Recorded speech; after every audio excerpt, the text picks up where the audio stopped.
주시는 말씀 에스더 3장 2절에서 4절 말씀입니다. 에스더 3장 2절에서 4절까지 말씀.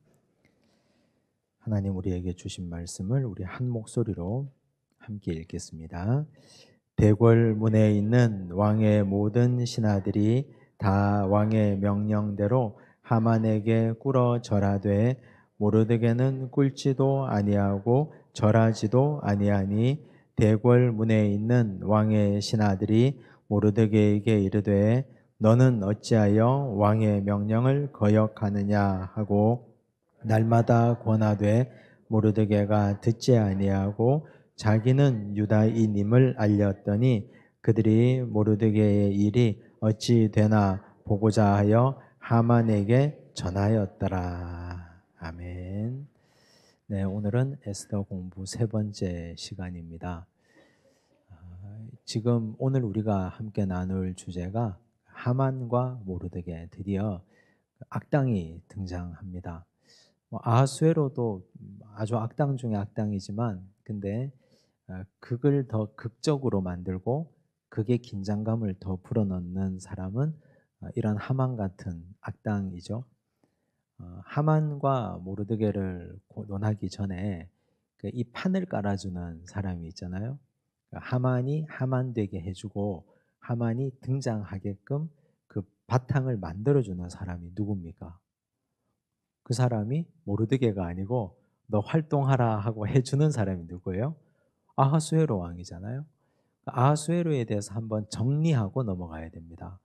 그러니까 이 사람은 우리 에스더서가 시작할 때 첫머리에 나오지만 페르시아 전역에 127도의 지방관 관리들 유력한 사람들을 다 모았습니다.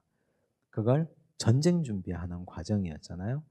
그러니까 전쟁을 준비했습니다. 근데 전쟁을 준비했으면 제대로 된 전쟁을 해서 이겨야 되는데 전쟁에서 처참하게 패하고 돌아왔습니다. 살라미스 해전에서 지고 돌아왔습니다. 지고 돌아와서 그 이전부터 진행된 왕후 간택이 4년 동안 계속 지속되죠. 그리고 나서 왕후를 선택합니다. 그러면 진짜 이 사람이 왕후를 선택하는 것이 목적이었다면 에스더를 왕후로 선택하고 나서 그리고 거기에서 딱 멈춰야 됩니다. 근데 우리가 지난 시간에 살펴본 것처럼 처녀들을 다시 도성 수산에 계속 모았습니다. 그러면 이 사람이 한 일이 뭡니까? 계속해서 여색에 빠져 있었다. 전쟁이 치고 나서 나라를 정상적으로 만들고 세워나갈 생각은 하지 않고 계속 여색에 빠져 있습니다. 그러니 국정이 돌아가겠습니까? 국정이 정상적으로 움직이질 않습니다. 근데 누군가는 결제를 해야 되잖아요. 누군가는 결정을 해줘야 되고 누군가는 이 큰 제국을 움직여야 됩니다. 그 움직이는 사람이 누굽니까? 이제 하만이 된 겁니다. 그러니까 지금 이런 배경에서 하만이 여기에 등장하고 있는 겁니다. 자, 우리가 이제 이런 스토리가 있는 내용 성경들을 보다 보면 사람이 등장하잖아요. 선한 사람이건 악한 사람이건 아니면 거기에서 뒷짐지고 한 발 빠져 있는 중립적인 사람이건. 근데 이런 사람들을 보면 이 사람들에 대해서 명확하게 정리를 한번 딱 하고 넘어가야 됩니다. 그래야 좋은 사람이면 그 사람을 본받고 나쁜 사람이면 이러이러하니 우리가 나빠서 본받으면 안 된다. 이게 정리정돈이 되잖아요. 아하수에로는 어떤 사람이었습니까? 첫째, 이 사람은 굉장히 자기중심성이 강한 인물이었습니다. 술판 벌이는 거 보십시오. 6개월 동안, 180일 동안 지속적으로 계속해서 거기서 자기가 진짜 왕이지만 너무 심한 왕 노릇을 하잖아요. 자기 말 한마디에 사람이 죽고 살고 왕후가 폐위되고 4년 동안 왕후 선발전을 벌이기도 하고 그래서 이 사람은 굉장히 자기중심적인 인물입니다. 그리고 두 번째, 이 사람의 특징을 보면 분별력이 없습니다. 분별력이. 지금 이 시기에 내가 뭘 해야 되는지를 분별력이 없는 인물입니다. 자, 전쟁이 치고 왔다 그랬습니다.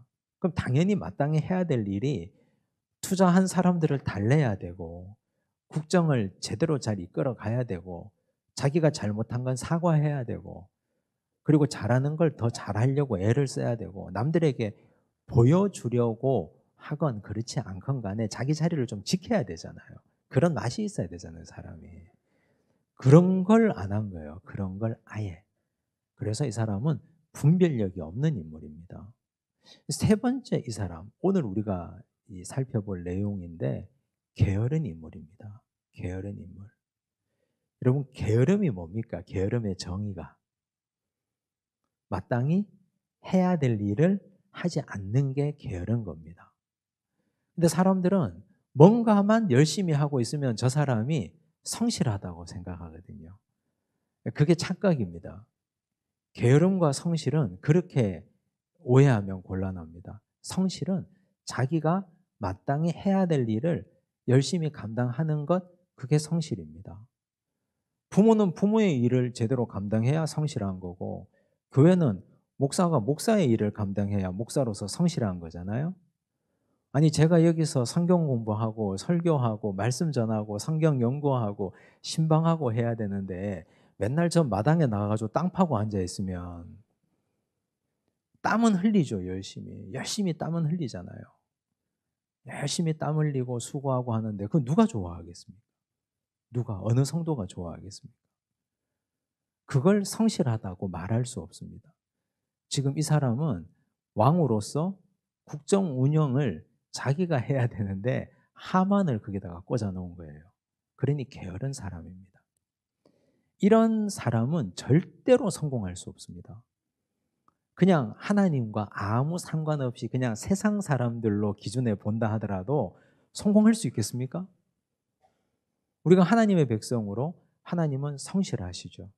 하나님은 분별력이 있으시죠.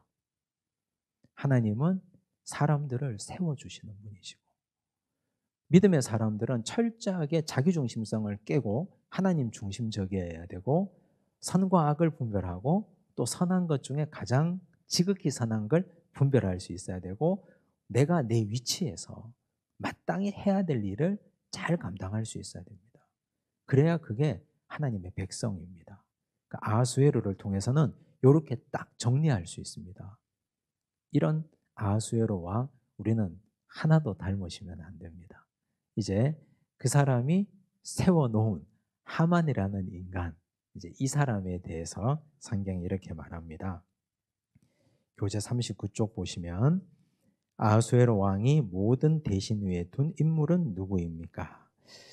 근데 어떤 이유로 아하수에로가 하만에게 꽂혔다, 이 사람을 왜 여기에 세웠다는 건 성경이 지금 설명하진 않습니다. 근데 뒤에 가면 우리가 충분히 미루어 짐작할 만한 단서가 나옵니다. 1절 보시면 그 후에 아하수에로 왕이 아각 사람 함무다다의 아들 하만의 지위를 높이 올려 함께 있는 모든 대신 위에 두니. 여기서 우리가 주목해야 될 게 아각 사람이라는 이름입니다. 아각이라는 이름 어디서 들어본 적 없습니까? 아각. 제가 밑에 적어둔 내용을 보면 사무엘상 15장 말씀을 쭉 제가 적어뒀는데 아말렉 사람들의 왕 이름이 아각이었습니다. 하나님께서 사무엘 선지자에게 하루는 말씀하셨죠. 너 저 사울에게 가가지고 아말렉 왕 아각을 비롯해서 아말렉 사람들을 진멸해라. 그걸 명령해라. 그렇게 말씀하잖아요. 그때 아말렉 백성들의 왕 이름이 아각입니다. 그래서 지금 여기 아각 사람 함무다다의 아들 하만이라고 얘기하는데, 이 아각 사람이라는 건 아말렉 피를 이어받은 후손이라는 뜻입니다. 그리고 그 아각 왕의 후손, 그 집안 자손이라는 뜻입니다. 그럼 하만의 뿌리를 올라가 보면 아말렉 사람에게서 접합점이 있습니다. 거기서 만나는 거예요. 아말렉 사람들과 이스라엘 사람들, 유대인들은 필연입니까? 좋은 인연입니까? 아니면 악연입니까? 악연이죠. 아말렉이 얼마나 악한데요. 하나님은 아말렉을 지워 없애버려라 그랬거든요. 그 이야기를 좀 할 겁니다. 자, 하나님께서 말 안 듣는 사울 왕에게 마지막 기회를 주신 게 있습니다. 사울이 진짜 말을 안 들었잖아요. 지멋대로 하고. 마지막 기회를 주신 게 이 기회였습니다. 여기 지금 나오죠. 사무엘상 15장 1절에서 9절을 보면 2절 한번 보십시오. 만군의 여호와께서 이같이 말씀하시기를 아말렉이 이스라엘에게 행한 일 곧 애굽에서 나올 때 길에서 대적한 일로 내가 그들을 벌하노니 하나님이 그렇게 사무엘에게 말씀하셨습니다. 지금 가서 아말렉을 쳐서 그들의 모든 소유를 남기지 말고 진멸하되 남녀와 소아와 젖먹는 아이와 우양과 낙타와 나귀를 죽이라 하셨나이다 하니 다 쓸어버려라. 우린 이걸 유식한 말로 헤렘 명령이라고 하죠. 많이 들어보셨죠? 다 없애버려라. 헤렘 명령의 핵심은 뭐냐 하면 전리품을 가지지 말라는 뜻입니다. 고대 사회의 전쟁은 전쟁 자체의 목적이 있는 게 아니고 전쟁에서 빼앗아 오는 게 목적입니다. 왜냐하면 자원이 워낙 부족하니까, 먹고 살 게 부족하니까 전쟁에서 저 사람들이 가지고 있는 짐승들을 가져오고 곡식들을 가져오고, 우리 부족에 여인이 부족하면 여인들 잡아오고 노동력이 부족하면 남자들 잡아오고, 그게 고대 사회 전쟁이에요. 근데 헤렘 명령은 전리품을 하나도 남기지 말라는 뜻입니다. 다 쓸어버려라. 그럼 남는 게 뭐가 있습니까? 전쟁을 하다 보면 우리 측 또 죽잖아요. 우리 편도 죽고 우리도 군량미가 필요하고 사용되는 게 많잖아요. 투자되는 게 있잖아요. 근데 그 투자되는 것에 비해서 아무것도 건지지 말라고 하시는 거예요. 그게 헤렘 명령이에요. 최초의 헤렘 명령이 떨어진 자리는 여리고성 전투입니다. 여리고성 전투가 가나안 땅 48개 성읍 중에 첫 번째 성이잖아요. 거기서 하나님은 전리품을 절대로 너의 창고에 들이지 마라. 다 쓸어버려라 그랬거든요. 한 집만 예외로. 누구의 집? 라합의 집. 라합은 정탐꾼들을 살려줬고 약속했기 때문에 다 쓸어버려라. 그게 헤렘입니다. 이 헤렘에서 우리가 배워야 되는 교훈은 전적인 헌신입니다. 전적인 헌신. 지금 하나님이 왜 사무엘을 통해서 사울에게 이 명령을 하시느냐 하면 사울이 전적인 헌신을 하지 않거든요. 한 발은 여기 두고 한 발은 저기 두고 있거든요. 자꾸만 자기 원하는 것, 자기 필요한 것만 자꾸 가지고 하나님이 보실 때 사울이 진정성이 의심된단 말이죠. 그래서 하나님은 헤렘 명령을 내립니다. 전적으로 너 나에게 순종할 수 있느냐. 이 전쟁 하다 보면 우리 측 군사도 죽을 수 있고 군량미도 들고 투자되는 게 있는데 그거 감수하고 아무것도 가지지 않고 다 쓸어버릴 수 있느냐. 우리 인생 살다 보면요, 하나님이 결정적인 순간에 우리에게 이런 걸 요청하실 때가 있습니다. 그걸 우리가 민감하게 잘 이해하셔야 돼요. 아브라함에게는 이삭을 요구하셨잖아요. 아브라함에게는, 믿음의 조상에게는. 그게 아브라함에게는 헤렘이에요. 100세에 줘놓고는 도로 달라 하시잖아요. 근데 하나님도 우리에게 다 내어주셨잖아요. 누구를? 아들 예수 그리스도를. 아들이 전부인데 다 내어주셨잖아요. 근데 사울이 그걸 지킵니까? 못 지킵니까? 못 지키는 게 아니라 안 지키는 거죠. 이 나쁜 사람이 어떻게 합니까? 자, 보십시오. 7절에 사울이 하윌라에서부터 애굽 앞 술에 이르기까지 아말렉 사람을 치고, 8절 아말렉 사람의 왕 아각을 어떻게 했어요? 사로잡고 죽여야 되는데, 이 아각이 누구라고요? 하만의 조상이에요. 아각을 사로잡고 칼날로 그의 모든 백성을 진멸하였으되. 9절 사울과 백성이 한 통속이 된 겁니다. 아각과 그의 양과 소의 가장 좋은 것 또는 기름진 것과 어린 양과 모든 좋은 것을 남기고 진멸하기를 즐겨 아니하고 가치 없고 하찮은 것은 진멸하니라. 헤렘 명령 철저하게 여긴 것입니다. 하나님이 전적으로 나에게 헌신하라 했는데 내 목 다 챙기고 헌신하지 않은 거예요. 하나님이 이거 달아보실 때 있거든요. 자, 그러면 이 상황에서 이제 사울은 어떻게 되는 겁니까? 하나님의 영역에서 갈로 받게 되는 겁니다.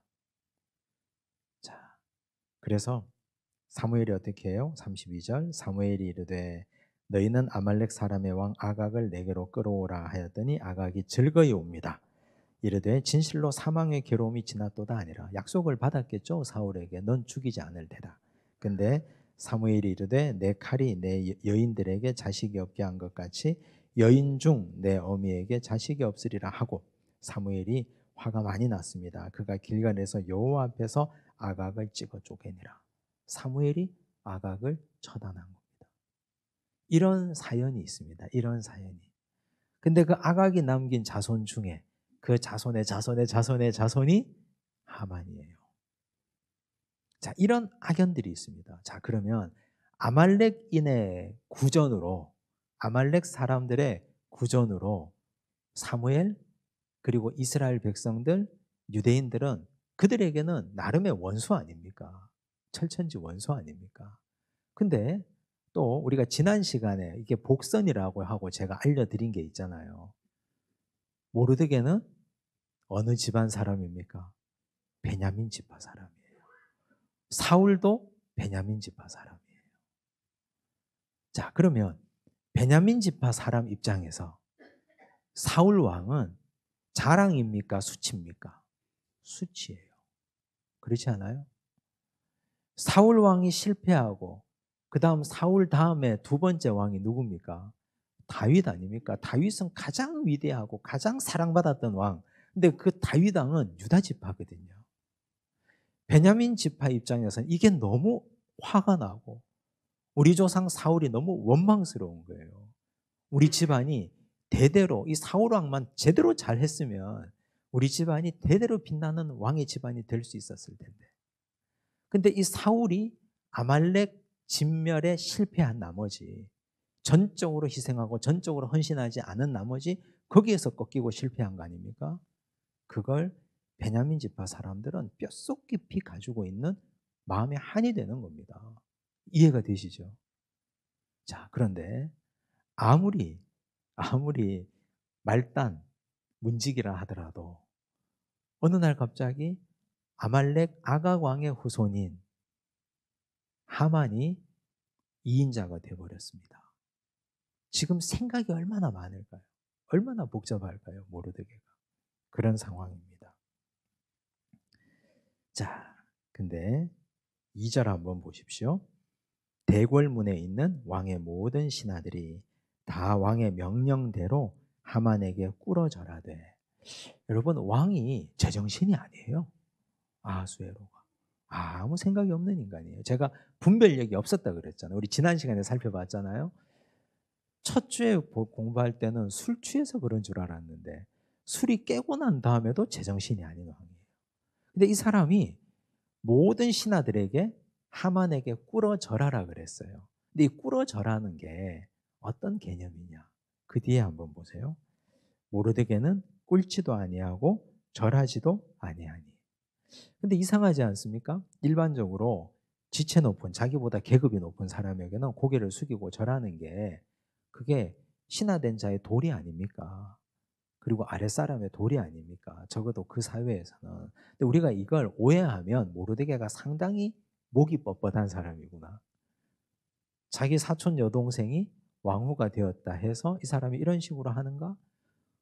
이 사람이 모르드게가 자기 자존심 하나 숙이면 자기 백성들이 위기를 당하지 않았을 텐데 이 사람이 자기 자존심을 지키려다가 온 민족이 다 죽을 수밖에 없는 위기에 처했다. 이렇게 오해할 수도 있거든요. 근데 그렇게 오해하시면 곤란한 게 꿇어 절하다라는 말이 중요합니다. 꿇어 절하다.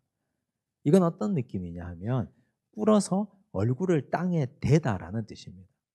꿇어서 절하는데 얼굴을 땅에 대고 절하는 거 어디에서 하는 겁니까 이거? 이방의 신전에서 하는 일입니다.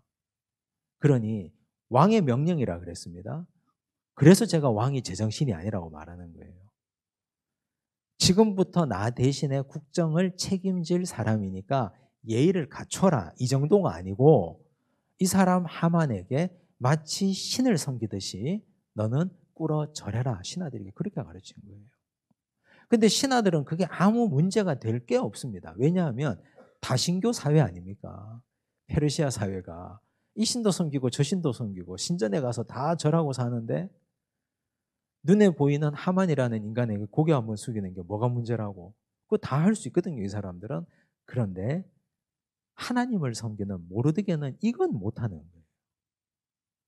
적어도 내가 지금 여기 말단 직원으로 이 자리에 있긴 하지만 그럼에도 불구하고 나는 하나님의 백성인데 어떻게 이방 신전에서 이방 신을 섬기는 것처럼 이 사람을 신격화해서 여기에 내가 꿇어 절할 수 있는가? 이거 할 수 있습니까, 우리가? 옛날에 우리 일제시대 때 신사참배 못하고 차마 못하는 거예요, 차마. 신앙 양심 제대로 있는 분들은 차마 못하는 거예요. 목에 칼이 들어와도 할 수 없는 거 아닙니까? 초기교회 성도들 로마 황제의 상 앞에 어떻게 꿇어 절합니까? 그건 못하는 거예요. 딴 건 다 해도. 할 수 없잖아요. 모르드게가 그거 못한 거예요. 그래서 모르드게가 어떻게 해요? 꿇지도 아니하고 절하지도 아니하니.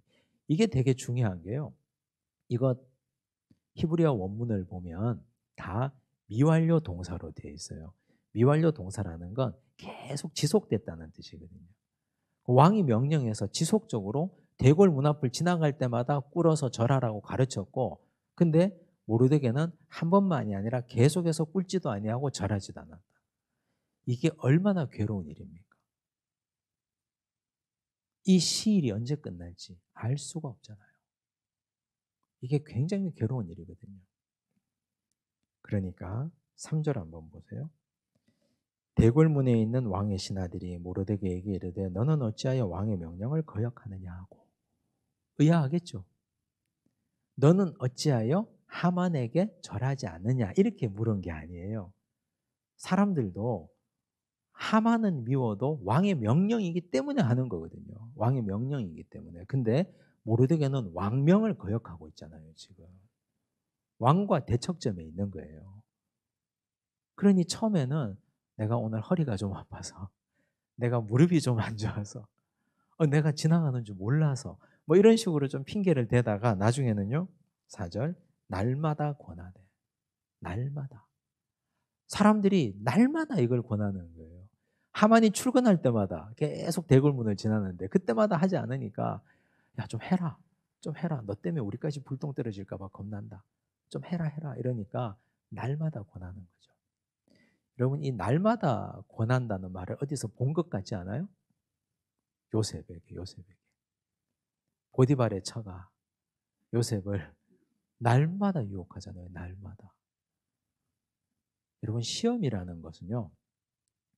한 번 왔다가 우리가 한 번 이거 이겨야지 하고 딱 이겨낸다고 그 다음 두 번째 안 오면 얼마나 좋겠습니까? 근데 사탄은 그 정도로 게으른 놈이 아니에요. 사탄은 적어도 나보다 성실하다 이렇게 생각하면 분명합니다. 적어도 나보다 성실해요, 사탄이라는 놈. 그래서 날마다 유혹하고 날마다 권하고 그래서 날마다 고민하게 해요. 어떻게 해야 돼요, 이거? 날마다. 이게 괴로운 거예요. 믿음의 사람들은 어떻게 해야 돼요? 날마다 이겨내야지. 날마다. 방법 있습니까? 여러분 일터에 나가거나 세상에 나가면 시험이 일주일에 한 번씩 옵니까? 한 달에 한 번씩 옵니까? 날마다 오지 않아요? 조금 더 강도가 심하면 한 시간에 한 번씩, 한 10분에 한 번씩. 그렇게 오잖아요. 어떻게 해야 돼요, 그거? 나 한 10번쯤 했으니까 하나님 이해해 주시겠지 하고 확 넘어가 버려요? 날마다 와요. 모르드게가 듣지 아니하고 자기는 유다인임을 알렸더니 이게 큰 결심이에요. 지금까지 모르드게는 에스더에게조차 정체를 밝히지 마라. 유대인임을 말하지 마라. 너와 나의 관계를 말하지 마라. 이렇게 얘기했거든요. 관계 단절하고 살았잖아요. 근데 지금 모르드게가 자꾸 물으니까 자기 정체성을 딱 표현한 거예요. 나 유대인이다. 근데 이 유대인이라는 말 한마디로 주변에 페르시아 사람들이 이렇게 절하지 않고 무릎 꿇지 않는다는 걸 이해했을까요? 아마 100% 이해 못했을 겁니다. 두 가지를 얘기했어야 될 거예요. 첫째, 지금 여기에 무릎 꿇고 절하는 것이 어떤 의미인지를. 그래서 나는 하나님을 섬기는 사람이니까 이걸 못한다는 걸 설명했을 겁니다. 그게 가장 기본이 되는 거고 조금 더 들어갔다면 우리 조상 베냐민 지파의 사울과 저 하만의 조상 아말렉 사람 아가관과 어떤 인연이고 어떤 악연인지를 아마 설명했을 수도 있습니다. 그 두 가지 전제가 다 여기에 들어가 있는 말입니다. 유대인임을 알렸다는 게. 자, 이걸 알렸다는 말은 뭘 전제로 하는 걸까요? 나는 이제 죽어도 좋다는 겁니다. 나는 이제. 그걸 각오하고 얘기한 거예요. 그걸 각오하고. 근데요, 더 나쁜 놈들이 있어요. 여기서 그들은 누구예요? 같이 일하던 사람들이 모르드게의 일이 어찌 되나 보고자 하여 하만에게 전하였더라. 이게 문제예요, 이게. 그들이 문제예요. 사실 하만은 지금 하늘 꼭대기에 올라가 있는 사람 아닙니까? 제국의 2인자입니다. 근데 모르드게는 저 아래에 말단 중에 말단이에요. 말단 중에 말단이 무릎도 꿇지 않고 절하지도 않는 게 보입니까? 안 보입니까? 지나가는데. 저 구석에 저 끝에 있는데 그 보이지도 않아요. 그거 눈 뜨고 제대로 살피지 않으면 보이지도 않아요. 그런데 주변 사람들이 그걸 계속해서 물어보고 그거 쫓아가서 고하는 거예요. 왜? 관전 포인트니까. 어떻게 되고자 보고자 하니까. 하만이 이걸 어떤 식으로 해결하는지 보고자 하니까. 그걸 보고자 그걸 알리는 거예요. 얘기해버린 거예요. 여러분 중간에서 말 전해주는 사람이 미운 거예요. 원래. 야, 아무개 집사님이 나한테 이런 말 하던데. 근데 내가 너한테만 얘기하는 거니까 너 듣고 말으라고 그냥. 넌 그냥 듣고 말고 그냥 뭐 그렇게 말하는데 저 사람이 나쁘지. 근데 그 전해주는 사람이 100배는 더 나빠요. 100배는. 100배는 더 나쁘죠. 항상 이 정치인들도 그렇잖아요. 기자들이 싸움을 붙이죠. 언론이. 언론이 편가르게 하고 언론이 싸움 붙이고. 기자들이 카메라하고 마이크 딱 대면서 묻는 거 보세요. 오늘 뭐 아무개 대표께서 이런 말씀 하셨는데 또 대표님 어떻게 생각하십니까? 아, 그래요? 그러면서 이제 또 막 그래야 이제 기사거리가 나오니까. 근데 우리는 세상 사람들하고 다르잖아요. 지금 이 사람들은 이게 재미예요. 그냥 사는 재미. 여기에서 이 말 여기 전하고 야, 지금 이게 얼마나 이슈입니까? 아수에로 왕의 2인자인 하만에게 무릎 꿇지 않은 한 사람이 있다. 근데 그 사람 알고 봤더니 유대인이라더라. 근데 지금 더 놀랄 일이 뒤에 있는데 사촌 여동생이 왕인데 그걸 알면 더 놀라 자빠지겠지만 이걸 전한 거예요. 세상 사람들은 이렇습니다. 이런 일이 벌어졌습니다. 자, 근데 여러분 이런 일을 하만이 전해 듣고 어떻게 해야 됩니까? 좀 좋은 사람이라면, 꽤 괜찮은 실력자라면 웃고 넘겨버려야죠. 웃고 넘겨야지. 야, 이런 사람도 있고 저런 사람도 있고 그렇겠다 해버려야 되죠. 그걸 웃고 넘기질 못하는 거예요. 그 전에 제가 출애굽기 17장 말씀과 신명기 말씀을 여기 적어뒀거든요. 출애굽기 17장은 우리가 다 아는 내용이에요. 이스라엘 백성들이 출애굽해서 가는데 아말렉 사람들이 이스라엘 백성들을 뒤에서 덮쳤어요. 그래서 모세가 80 먹은 노인이 아론과 훌이 직접 전투를 못하니까 젊은 여호수아를 앞장 세워서 전투하게 하고 모세와 아론과 훌은 산 꼭대기에서 손들고 기도하잖아요. 그래서 결국 아말렉을 진멸하고 이겼습니다. 그 다음 하나님이 하시는 말씀이에요. 14절 여호와께서 모세에게 이르시되 이것을 책에 기록하여 기념하게 하고 여호수아의 귀에 외워 들리라. 내가 아말렉을 없이하여 천하에서 기억도 못하게 하리라. 이게 하나님의 결단입니다. 내가 아말렉을 없이하여 천하에서 없이해서 기억도 못하게 하리라. 하나님이 왜 이렇게 독한 마음을 가지셨냐 하면 하나님 당신의 백성들은 노인, 어린아이, 여자 다 오합지졸들이 다 짐 메고 들고 들쳐 업고 그냥 막 출애굽해서 나오는 길이잖아요. 정규 군대가 아니잖아요. 싸울 수 있는 환경이 아니잖아요. 근데 아말렉이 비겁하게 뒤에서 덮친 거예요. 그러니 하나님은 이 아말렉을 내가 용서하지 않겠다고 결단하신 겁니다. 모세에게. 그래서 모세가 신명기 말씀은 자기는 가나안 땅에 못 들어가면서 이스라엘 백성들 너희들은 가나안 땅에 들어가면 이렇게 살아라 하고 주시는 말씀이죠. 거기서 모세가 이스라엘 백성에게 이 말씀을 하신 겁니다. 신명기 25장 17절에서 19절. 너희는 애굽에서 나오는 길에 아말렉이 내게 행한 일을 기억하라. 이게 출애굽기 17장 이야기잖아요. 곧 그들이 너를 길에서 만나 내가 피곤할 때에 내 뒤에 떨어진 약한 자들을 쳤고 하나님을 두려워하지 아니하였느니라. 이게 아말렉 사람들이에요. 내 뒤에 떨어진 약한 사람을 치는 자들. 이 얼마나 비겁한 존재들입니까? 그러므로 내 하나님 여호와께서 내게 기업으로 주어 차지하게 하시는 땅에서 내 하나님 여호와께서 사방에 있는 모든 적군으로부터 내게 안식을 주실 때에 너는 천하에서 아말렉에 대한 기억을 지워버리라. 너는 잊지 말지니라. 이걸 하나님이 모세를 통해서 이스라엘 백성들에게 주신 명령입니다. 그 명령을 이행할 사명을 누구에게 주셨어요? 사울에게 주셨다고요. 근데 사울이 그 헤렘 명령을 행하지 않았다는 말입니다. 그래서 그가 하나님께 버림받은 거예요. 그 맥락입니다, 지금. 그런데 이 역사를 잘 알고 있는 모르드게가 어떻게 그 후손 하만에게 마치 우상을 섬기듯이 그 앞에서 무릎 꿇고 절할 수 있습니까? 여러분, 그거 안 되는 거예요. 근데 세상은 우리에게 항상 유혹을 하죠. 뭐라고 유혹합니까? 그냥 하는 척이라도 해, 그냥. 넌 살아야 되니까. 무릎 꿇고 고개 숙이지 말고 우상에게 절하지 않는 범위에서 조금 엎드리기만 해. 이렇게 가르치잖아요. 그렇죠. 근데 바울이 그랬어요. 데살로니가 전서 5장 22절과 23절 말씀 우리 함께 한번 읽어볼까요? 시작. 악은 어떤 모양이라도 버리라. 평강의 하나님이 친히 너희를 온전히 거룩하게 하시고 또 너희의 온 영과 혼과 몸이 우리 주 예수 그리스도께서 강림하실 때에 흠없게 보존되기를 원하노라. 악을 어떻게 하라고요? 모양이라도 버려라. 왜요? 영혼 육이 영광의 주님이 오실 때 온전하게 보존되기를 원한다. 사람들은 그렇게 생각해요. 내 마음만 아니면 되지. 내 마음만 하나님을 향하면 되지.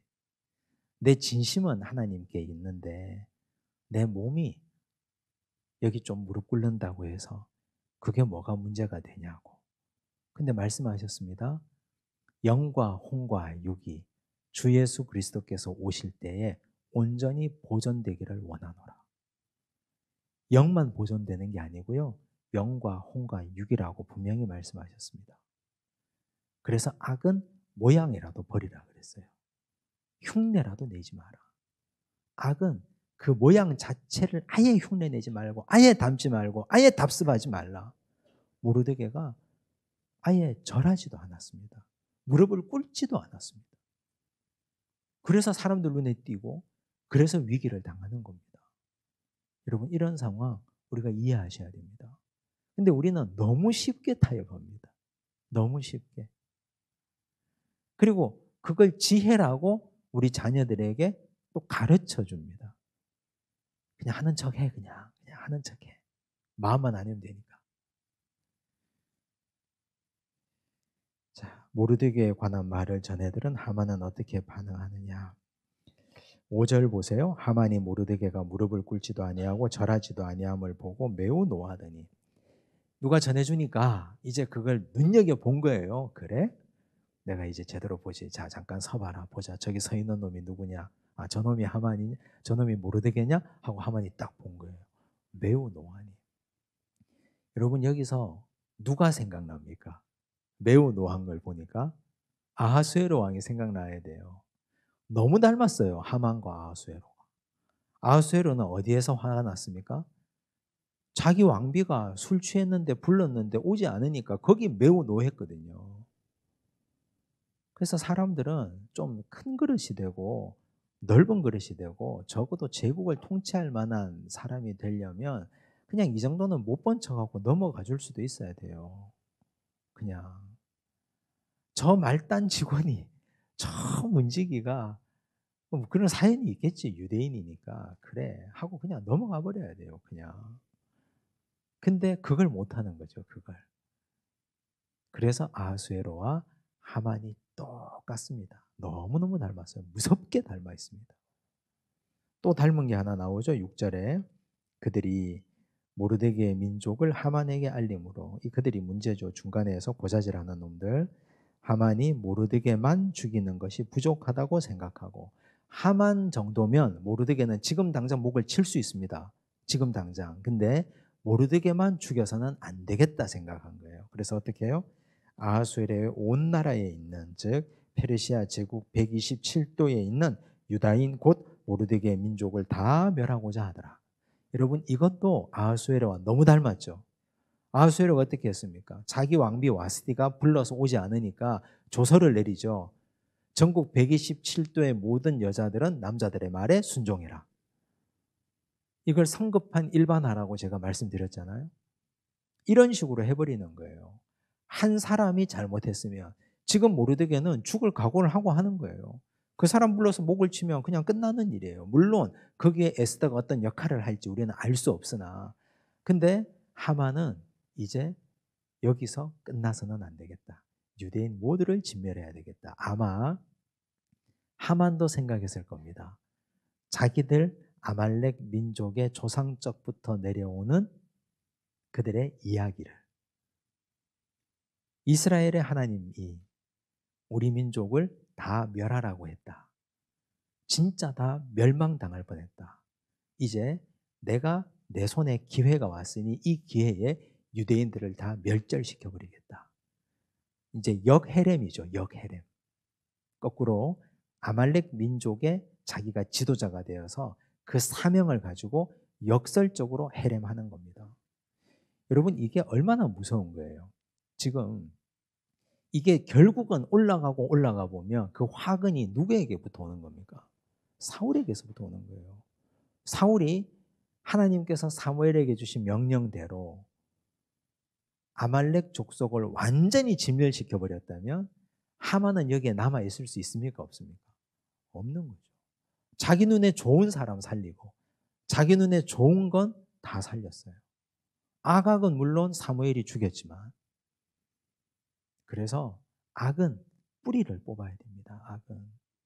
악과 타협하면 그게 남고 또 쓴뿌리가 남아서 나중에 내 대가 아니라 우리 자손의 자손 때까지 심각한 문제를 일으킬 수 있습니다. 여러분, 이거 생각하셔야 됩니다. 자, 잠언 19장 19절 제가 적어뒀는데요. 노하기를 맹렬히 하는 자는 벌을 받을 것이라. 내가 그를 건져주면 다시 그런 일이 생기리라. 자, 노하기를 맹렬히 하는 자, 즉 다른 말로 하면 분노하는 자를 하나님은 벌한다 그랬습니다. 그러니 그런 사람을 건져주지 말라 그랬습니다. 아하수에로가 그랬고요. 하만이 그랬습니다. 분노를 조절 못하는 사람입니다. 그래서 그런 사람은 하나님이 반드시 벌한다 했고 그 벌이 그대로 이루어지죠. 자, 이제 하만은 제국의 2인자입니다. 근데 그냥 2인자가 아니에요. 1인자인 아하수에로는 지금 어디에 빠져 있습니까? 여색에 빠져 있죠. 처녀들을 도성수산에 모아놓고 매일같이 그 여인들을 불러서 밤을 보냅니다. 근데 지금 에스더는 왕후가 되었는데 이름도 나오지 않아요. 에스더는 지금 그 곁에 갈 수도 없어요. 부르지도 않아요. 지금 이런 상황입니다. 그러니 왕은 주색에 빠져 있고 왕후는 아무런 영향력을 발휘 못하는 사람이고 하만 자기 마음대로 할 수 있는 거 아닙니까? 7절 아하수에로 왕 제12년 첫째 달.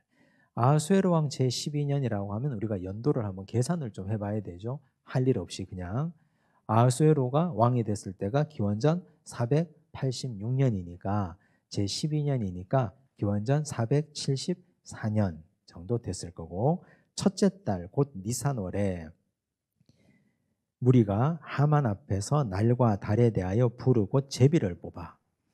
즉 이 제비를 뽑은 이유는요, 유대인들을 다 멸절시킬 날을 받은 겁니다. 날을 받은 거예요. 12째 달 곧 아다롤을 얻은지라.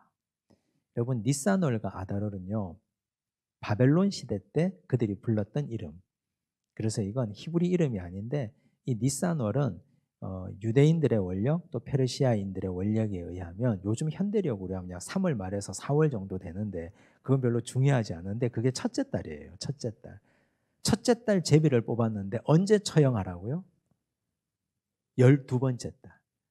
그러면 지금 제비 뽑아서 얼마나 더 기다려야 됩니까? 11개월 기다려야 되는 거예요. 11개월. 이 제비를 뽑고 난 하만이 얼마나 억울했을까요? 당장 다음 달에 제거하면 좋은데.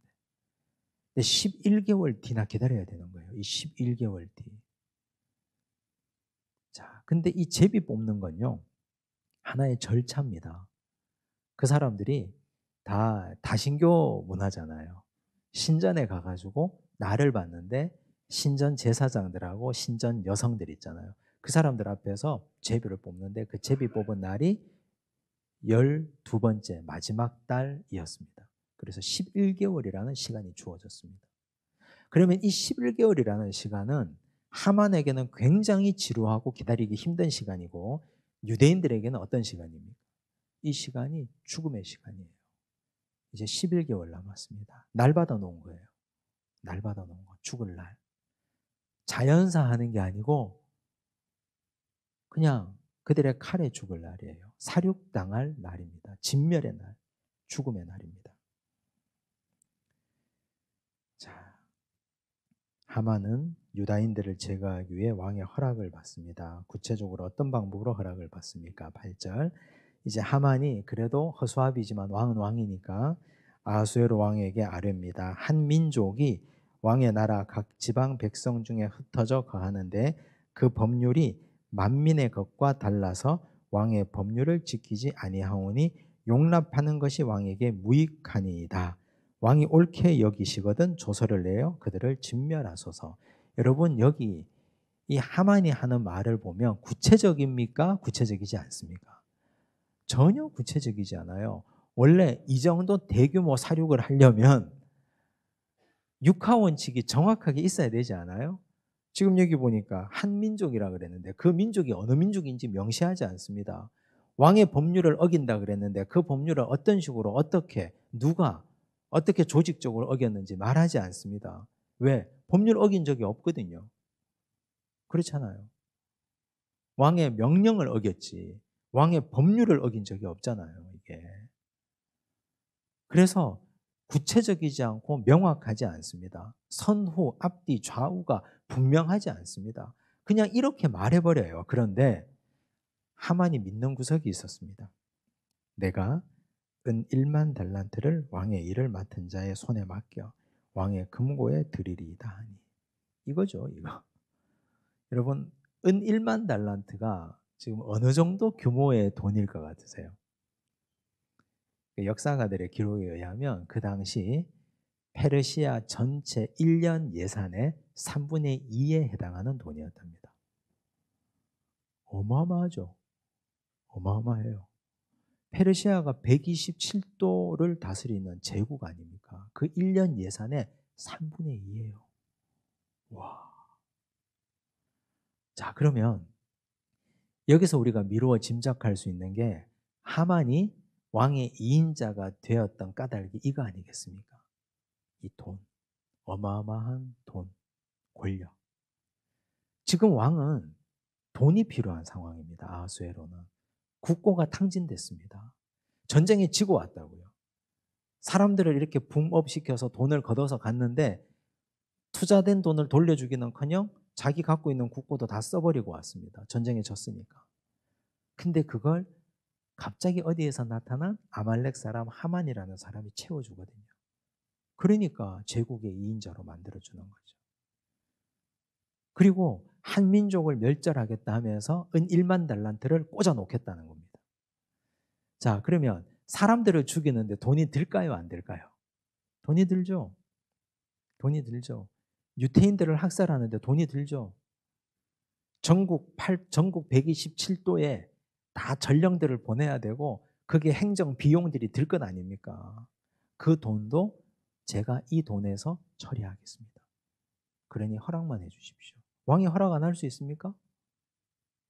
그 수많은 엄청나게 많은 백성들 가운데 유태인들 그들 죽어서 자기한테 해야 될 것도 아무것도 없고 아무것도 문제가 없는 거예요. 자, 여러분 이런 걸 보면요. 돈이 얼마나 무서운 것인지. 탐심이 곧 우상숭배라고 했는데 골로새서 3장 5절과 6절을 한번 보십시오. 골로새서 3장 5절과 6절. 그러므로 땅에 있는 지체를 죽이라. 곧 음란과 부정과 사욕과 악한 정욕과 탐심이니 탐심은 우상숭배니라. 이것들로 말미암아 하나님의 진노가 임하느니라. 탐심이 우상숭배라 그랬어요. 돈을 탐하는 아수에로 왕의 탐심이 결국 이게 우상숭배가 됩니다. 그리고 하만은 돈으로 모든 걸 다 할 수 있고 돈으로 사람을 죽일 수도 있고 살릴 수도 있다고 생각했습니다. 여러분 돈이 얼마나 무서운 겁니까? 탐심이. 그걸 여기서 잘 보여주고 있지 않습니까? 자, 그러니까 왕이 어떻게 해요? 10절. 왕이 반지를 손에서 빼어 유다인의 대적 곧 아각 사람 함무다다의 아들 하만에게 주며, 이 반지는요 인장 반지입니다. 반지에 도장이 있는 반지라고요. 반지를 빼서 줘버리는 건 인감을 주는 겁니다. 인감을. 여러분 인감 도장 함부로 누구에게 주라고 배웠습니까? 아무한테 줘도 됩니까? 인감 도장 주면 어떻게 돼요? 어떤 일이 벌어질지 알 수가 없잖아요. 우리가 어떤 일이 벌어질지. 근데 이 사람이 왕의 인장 반지를 빼서 그냥 줘버렸어요. 네가 어떤 조서를 꾸미든지 뭘 만들든지 내 도장을 가지고 네가 찍든지 말든지 너 멋대로 해라. 은 1만 달란트에 인장 반지 줘버렸어요. 아수에로는 상당히 부주의한 사람입니다. 창세기 38장 18절 말씀을 한번 보시면 유다 이야기가 나오는데요. 제가 읽어볼게요. 유다가 이르되, 이 유다는 야곱의 네 번째 아들 유다입니다. 무슨 담보물을 내게 주랴. 그가 이르되 당신의 도장과 그 끈과 당신의 손에 있는 지팡이로 하라. 유다가 그것들을 그에게 주고 그에게로 들어갔더니 그가 유다로 말미암아 임신하였더라. 이게 무슨 내용이에요? 며느리 다말과 사이에서 있었던 얘기 아닙니까?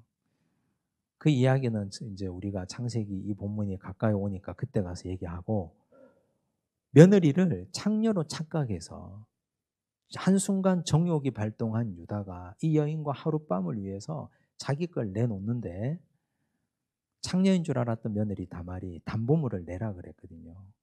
달라고 담보물을. 근데 그 담보물이 도장과 끈과 지팡이였습니다. 인감 도장, 내놓는 인간 얘기 또 있었어요. 또 지팡이는 뭐예요? 지팡이. 그 당시 이 유대인들 유목민들 아닙니까? 들판에서 양치고 돌보고. 근데 사막에 뱀들이 있잖아요. 맹독을 가진 뱀들이. 또 정갈들도 있습니다.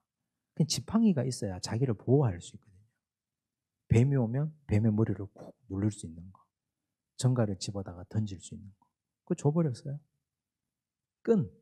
끈이 뭡니까? 허리띠. 끈이 없으면 그냥 치렁치렁 흘러내리는데 끈을 매어야 일을 할 수 있거든요. 그래서 끈, 허리띠 끈, 지팡이, 도장을 줘버렸어요. 한순간 정욕에 눈멀어서. 상당히 부주의한 인물이에요, 유다가. 근데 물론 이런 유다가 나중에 반전이 있죠. 그런 것처럼 아수에로도 인장반지 줘버립니다. 돈에 눈멀어서 줘버립니다. 어떤 일이 있어도 지킬 건 지켜야 돼요. 이 분별력을 가지지 못하면 자기도 패가 망신하고 나라도 망하고 자기 주변 사람들이 다 고통받습니다. 분별력 없는 인생 때문에 주변에 힘들어하는 분들 많죠. 가장이 분별력을 잃으면 자녀들, 그 가족 식구들이 다 괴롭습니다. 지도자가 분별력을 잃으면 그 공동체가 다 괴롭습니다. 지금 이런 상황이에요. 11절 이르되 그 언을 네게 주고 그 백성도 그리하노니 너의 소견에 좋을 대로 행하라 하더라. 이걸 우리가 잘 이해하셔야 되는데, 그 언을 내게 준다. 은 1만 달란트를 왕의 금고에 드린다 그랬잖아요. 그 왕이 나 안 받겠다, 너에게 다시 돌려준다 이 말이 아니에요. 네가 왕의 금고에 넣어둔 그 은으로 행정 비용을 지출하라라는 뜻입니다. 그걸로 유대인들을 학살하는데 그 비용을 써라 이런 뜻이에요. 그러고도 돈이 얼마든지 남으니까. 유다인들을 제거하기 위한 구체적인 조치. 이제 왕의 도장도 받았으니까 일사천리입니다. 12절 첫째 달 13일에 첫째 달 니산월이죠. 왕의 서기관이 소집됩니다. 하만의 명령을 따라 왕의 대신과 각 지방의 관리와 각 민족의 관원에게 아하수에로 왕의 이름으로 조서를 쓰되 곧 각 지방의 문자와 각 민족의 언어로 쓰고 왕의 반지로 인치니라. 왕의 반지를 쥐가 들고 도장 찍어버리는 거예요. 이에 그 조서를 역졸에게 맡겨 왕의 각 지방에 보내 12째 달 곧 아달월 13일 하루 동안에 모든 유다인을 젊은이 늙은이 어린이 여인들을 막론하고 죽이고 도륙하고 진멸하고 또 그 재산을 탈취하라 하였고, 그 재산을 탈취하라 이게 중요하죠. 재산을 탈취해서 은 1만 달란트 회수하려고 한 겁니다. 이게 하만이에요. 자, 악한 자들이요 돈을 절대로 그냥 내놓지 않습니다. 하나님의 나라는 그냥 베푸는 거잖아요. 이 하만 보세요. 내가 1만 달란트를 왕의 금고에 꽂고 그 다음에 이걸 회수할 방법을 다 계산하고 있는 거예요. 근데 왕은 술에 취해서 여자에 취해서 전혀 여기까지 생각이 미치지 못하는 거죠. 다 회수돼 갑니다. 다 나갑니다. 이 명령을 각 지방에 전하기 위하여 조서의 초본을 모든 민족에게 선포하여 그날을 위하여 준비하게 하라 하였더라. 여러분 이게 얼마나 무서우세요? 이제 유대인들. 근데 여러분 니산월은요 아까 말씀드린 것처럼 첫째 달이거든요. 근데 이건 포로기 이후에 첫째 달을 니산월이라고 그랬고, 포로기 전에는 적어도 포로기 전에는 첫째 달을 아비벌이라고 그랬습니다. 이스라엘 백성들 아비벌 들어보셨죠? 아비벌 하니까 좀 생각나는 게 없으세요? 아비벌 제가 여기 적어뒀습니다. 출애굽기 13장 4절 아비벌 이날에 너희가 나왔으니, 출애굽한 날이에요. 아비벌 이날 첫째 달 14일이 6월절이에요. 첫째 달 14일이. 근데 6월절 전날 이 조서가 반포됐거든요. 6월절 전날. 유대인들은 6월절 축제를 즐겨야 되는데 양고기 먹고 무교병 먹고 그러면서 6월절 하나님께서 우리를 구원하신 그날을 즐기고 그날을 축하하고 그날을 기뻐해야 될 그날인데 그 전날 이 조서가 선포됐거든요. 여러분 6월절 이게 상당히 드라마틱한데 이게 상징하는 바가 있습니다. 하나님께서 이스라엘 백성들에게 출애굽할 때 말씀하셨잖아요. 이집트에서 10가지 재앙으로 그들을 건져내셨잖아요. 근데 그때 430년 동안 종살이하던 이집트에서 그들을 건져내신 것처럼 너희들이 지금 죽음의 위기에 빠져 있으나 6월절 모든 죽음의 사자가 다 지나간 것처럼 너희에게도 죽음의 그림자가 지나갈 것이다. 그게 그 하루 전날 또 그 다음날. 이게 오늘 이 말씀이 주는 복선입니다. 여러분 믿음의 백성들은 적어도 이런 위기와 이런 어려움을 당할 때 하나님께서 우리를 살리시고 하나님이 우리를 건지시고 하나님이 우리와 함께 하실 것이라는 확실한 믿음을 갖고 있어야 됩니다. 그게 없으면 정신을 못 차리는 거예요. 이런 상황에 이 조서가 반포되고 곳곳에 다 붙어버리면. 왕의 명령이 반포된 후 나라와 수산성의 분위기가 어떻습니까? 15절 역졸이 왕의 명령을 받들어 급히 나가매 그 조서가 도성 수상에도 반포되니 왕은 하만과 함께 앉아 마시되 수산성은 어지럽더라. 왕은 부어라 마시라 하는 거예요. 하만과 함께 독대하고 술자리하고. 근데 도성 수산은 어지럽더라. 근데 여러분 여기서 잘 보셔야 되는 게요. 유대인들이 누구 하나 모르드게에게 책망하는 사람이 없습니다. 이게 놀랍지 않으세요? 뒤에 가도 그래요. 모르드게에게 찾아와서 멱살잡이 하거나 쌍욕을 하거나 나쁜 놈이라고 하거나 그런 사람이 한 사람도 없어요. 이게 놀라운 일이에요. 잠언 6장 16절에서 19절 보시면요. 여호와께서 미워하시는 걸 적어뒀습니다. 하나님이 미워하는 거 잘 보세요. 곧 교만한 눈. 자, 하만과 아하수엘에게 해당되는지 안 되는지 보세요. 거짓된 혀, 무죄한 자의 피를 흘리는 손, 악한 계교를 꾀하는 마음, 빨리 악으로 달려가는 발, 거짓을 말하는 망령된 증인, 형제 사이를 이간하는 자. 다 해당되죠. 다 해당됩니다. 하나님이 미워하는 걸 적어뒀습니다. 우리는 이것 중에 하나도 해당되면 안 됩니다. 적어도 우리가 하나님의 백성이라면 적어도 하나도 해당되면 안 됩니다. 왜냐하면 하나님이 미워한다 그랬기 때문에. 절대로 여기에 해당되면 안 됩니다. 절대로. 오늘 이 말씀 잘 기억하시고 하만과 모르드게 이야기를 통해서 하나님께서 이제 드디어 일하실 때가 다가오고 있다. 어떤 일이 있어도 우리는 위기 상황에서도 흔들리면 안 된다. 유다인들은 원망하지 않았다. 모르드게를 단 한 번도. 잘 기억하시기 바랍니다. 기도하겠습니다. 하나님 아버지 감사합니다. 악한 자 아하수에로와 악한 자 하만이 만나서 믿음의 백성들을 시험에 들게 하고 그들을 사륙할 음모를 꾸밉니다. 악은 그 모양이라도 버리라 한 말씀을 따라 모르드게는 우상에게 무릎 꿇는 듯한 모습조차도 할 수가 없었습니다. 꿇지도 아니하고 절하지도 아니하여서 죽음의 벼랑 끝까지 내몰린 모르드게와 유다인들, 주여 우리도 믿음의 절개를 이렇게 지켜가게 하여 주시옵소서. 쉽게 타협하지 않도록 도우시고 세상 사람들 다 흘러가는 것처럼 우리도 세상의 욕망을 따라 살지 않도록 주여 우리의 믿음을 굳세게 붙잡아 주시옵소서.